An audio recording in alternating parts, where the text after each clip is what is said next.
All right, let's solve a modern-day mystery. One that you've probably noticed all around you.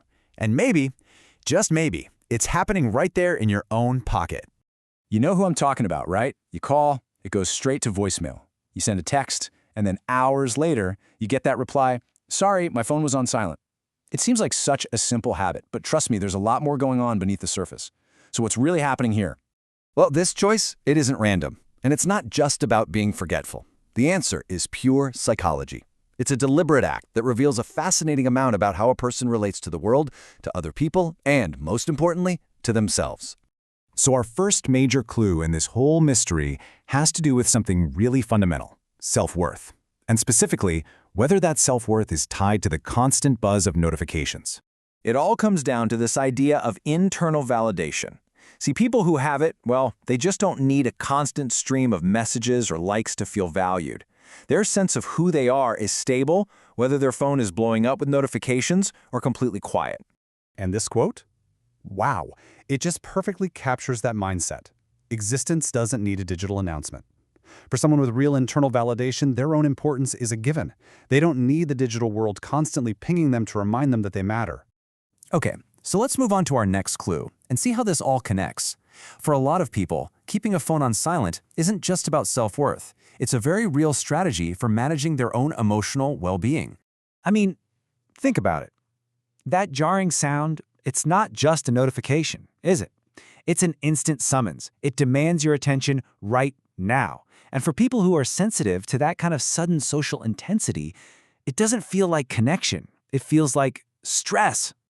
And when you lay it out like this, the contrast is just so stark, isn't it?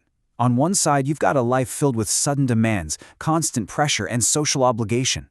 And on the other, a life of managed focus, emotional calm, and personal autonomy.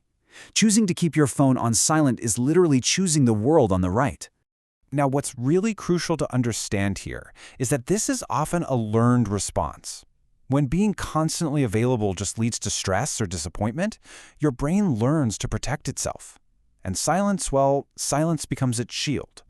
This brings us right to our third clue, which is all about control. It's about bucking the unwritten, invisible rules of our digital lives. We all feel these, don't we? It's like this unspoken social contract that our phones have created. There's this massive pressure to be on call 24/7, to fire back a response instantly, and to always seem accessible to literally anyone who wants our attention. And that's exactly why this statement is so powerful. Keeping your phone on silent is a quiet act of rebellion. It's like you're breaking the chains. It's a way of saying, hey, I control my time and my energy. My device does not run my life. You're reclaiming your personal freedom. Okay, so we've looked at internal validation, managing stress, and reclaiming our autonomy. But what's the one single unifying idea that really ties all this together? Here it is. This is the core principle that really solves the mystery of the silent phone. This phrase just gets right to the heart of it. It's a fundamental trade-off.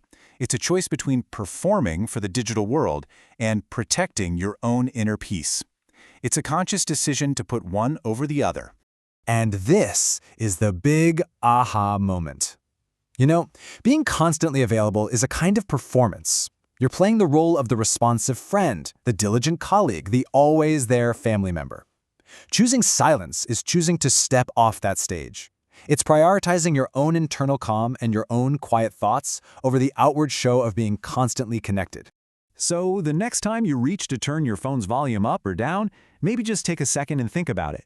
Are you reaching for connection, or are you protecting your peace? You know, there's no right or wrong answer here, but the choice itself, it reveals a whole lot about what you value most in that moment.